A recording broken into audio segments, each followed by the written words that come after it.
Rasulullah bertanya, siapa wanita yang paling bagus? Wanita yang paling bagus. Wanita yang paling bagus tuh kayak apa? Kalau bahasa kita wanita yang paling cantik itu kayak gimana sih? Para sahabat Nabi bingung menjawab. Ada yang ngomong mungkin dalam hatinya berkata, mungkin sholatnya ya, mungkin puasanya, mungkin semuanya pakai mungkin. Pada bingung, pada noleh ke sana kemari, tidak bisa menjawab wanita yang paling mulia itu seperti apa. Sayyidina Ali juga tidak bisa menjawab. Semuanya pulang ke rumah masing-masing. Sampai di rumah Sayyidat Fatimah Zahra, seperti kebiasaannya wanita solehah, kalau suaminya datang yang ditanya adalah dapat ilmu apa, bukan dapat duit berapa. Sayyidat Fatimah Zahra bertanya, wahai suamiku, apa yang kau dapat dari ayahanda? Apa yang kau dapat hari ini dari Rasulullah? Lah ini kalimat yang harus dibiasakan oleh para istri tuh. Bang, dapat ilmu apa? Kan begitu. Sayyidina Ali menjawab, kami dapat banyak, cuman kami juga dapat pertanyaan yang kami semua tidak bisa menjawab. Pertanyaan apa? Wanita yang paling mulia itu seperti apa? Wanita yang mulia itu seperti apa? Dijawab oleh Siti Fatimah Zahra, aku yang punya jawabannya. Apa? Dibisikkanlah di telinga Sayyidina Ali. Seketika itu wajah Sayyidina Ali berbinar-binar senang, wajahnya berseri-seri, mata berbinar-binar. Aku menemukan jawaban. Pasti aku nanti bakal dibanggakan oleh Rasulullah karena sudah punya jawaban. Di esok harinya ketemu lagi dengan Rasulullah. Siapa yang sudah punya jawaban? Para sahabat Nabi masih bingung. Tiba-tiba Sayyidina Ali berkata, kami punya jawaban ya Rasulullah. Siapa wanita yang paling bagus? Dijawab, wanita paling bagus adalah yang tidak pernah melihat laki-laki dan tidak pernah dilihat laki-laki. Rasulullah paham siapa yang ngasih tahu. Siapa yang ngasih tahu? Sayyidina Ali malu. Yang ngasih tahu tentu orang yang paling dekat denganmu ya Rasulullah. Sayyidat Fatimah Zahra yang membisikkan bahwasanya wanita mulia adalah yang tidak pernah melihat laki-laki dan yang tidak pernah dilihat laki-laki. Maknanya apa? Bukan tidak melihat seperti ini, maknanya apa? Kalau dilihat laki-laki nggak senang. Dan kalau ada laki-laki tidak penasaran, siapa itu? Oh hidungnya, oh bukan itu rendah. Dan wanita mulia adalah di saat dilihat laki-laki itu merasa tidak nyaman, bukan malah goyang pinggulnya yang dientahkannya ini. Ini wanita-wanita rendah. Malu kalau dilihat. Kalau merasa ada laki-laki memperhatikan, merasa risih. Itu iman di dalam hatinya. Itu kemuliaan. Itu wanita mulia. Itu maksudnya. Bukan lalu menutup, tak boleh dilihat. Aku harus kamar saja. Bukan. Keluar. Dengan cara yang wajar. Dengan mahram. Dengan kelombongan wanita. Dan danannya tidak pamer. Yang sederhana. Akan tapi lihat. Di saat diperhatikan laki-laki merasa risih hatinya. Kalau semua yang ada di tempat ini merasa seperti itu, itulah pecinta Sayyidat Fatimah yang sesungguhnya. Sekarang rusak zaman. Wanita keluar semuanya pengen pamer apa yang ia miliki. Sudah begitu ngaku, aku pengikut Rasulullah. Aku sering hadir marhabanan. Maulid Nabi, ribuan manusia. Yang datang, aku insya Allah dapat syafaatnya Rasulullah. Tapi nggak nyambung dengan Sayyidat Fatimah Zahra. Jadi kita harus berusaha untuk menjadikan diri para wanita-wanita ini merasa tidak nyaman, tidak senang kalau tubuhnya diperhatikan oleh kaum pria. Ini iman, itu kemuliaan. Jadi tidak nyaman. Dan itu ada sifat-sifat semacam ini. Ada merasa risih. Ada yang Masya Allah kalau sudah diperhatikan merasa, waduh wajahnya mulai putih, kuning, hijau tuh.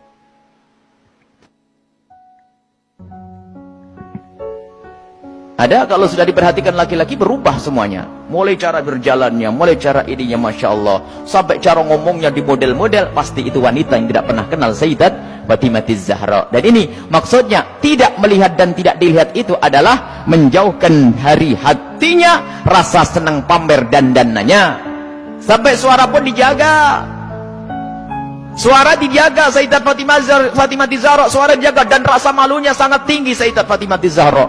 Sangat malu, pemalu beliau itu. Pernah suatu ketika berada di teras rumah, bukan di teras karena rumah jangan dianggap kayak rumah kita. Sebab rumah Rasulullah dengan Sayyidat Fatimah Zahra kalau digambarkan, kalau Masjid Nabawi ini segede ini dulu tuh.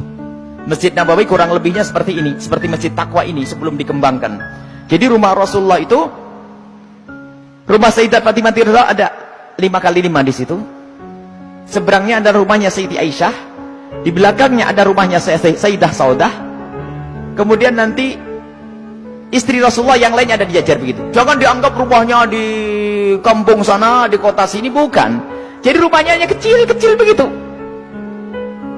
Sehingga ada fitnah yang pernah disebar bahwasanya Siti Fatimah Zahra pernah ditendang Sayyidina Umar bin Khattab. Ini kan fitnah pada Sayyidina Umar.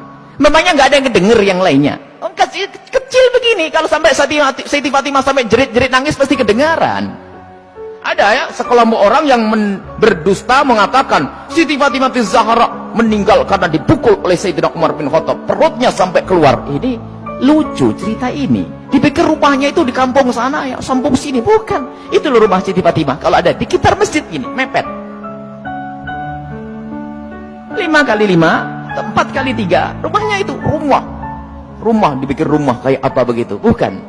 Jadi rumah Rasulullah dan semua keluarganya itu kalau dikumpulkan hanya 200 meter. Allah. Dan sangat sederhana. Lah itulah, suatu ketika Sayyidat Fatimah Zahra berada di depan kamar, di depan rumah bersama Asma binti Umais. Asma binti Umais itu adalah bekas istrinya Ja'far At-Tayyar. Di saat itu ada jenazah yang lewat. Dan di saat ada jenazah yang lewat, tiba-tiba Siti Fatimah menangis. Dan menangisnya nggak kira-kira.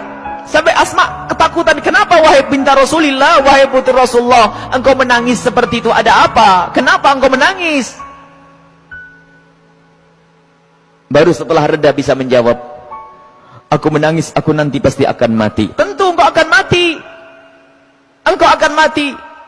Bukan masalah kematian, tetapi aku tidak ingin nanti seperti itu. Kenapa dia?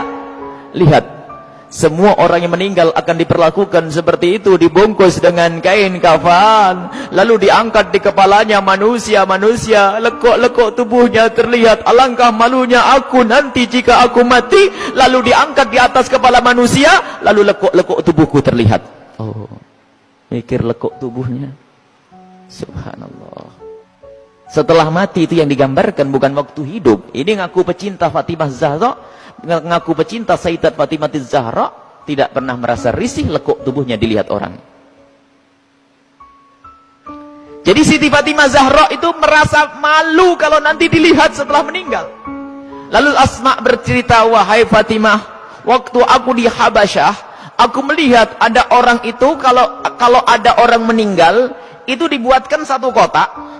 Kemudian mayat dimasukkan ke dalam kotak, kemudian ditutup pelepah korma, sehingga tidak kelihatan itu. Kalau bahasa kita keranda. Mendengar jawaban seperti itu, Sayyidat Fatimah Zahra sangat senang dan menyambut dengan kegembiraan. Asma, aku berwasiat, kalau aku mati nanti, tolong dibuatkan aku seperti itu. Dan akhirnya setelah Sayyidat Fatimah Zahra meninggal, Asma sendiri yang membuat untuk Sayyidat Fatimah Zahra. Dan inilah di dalam sejarah disebutkan bahwa pertama kali orang pakai keranda di dalam Islam adalah Sayyidat Fatimah Zahra.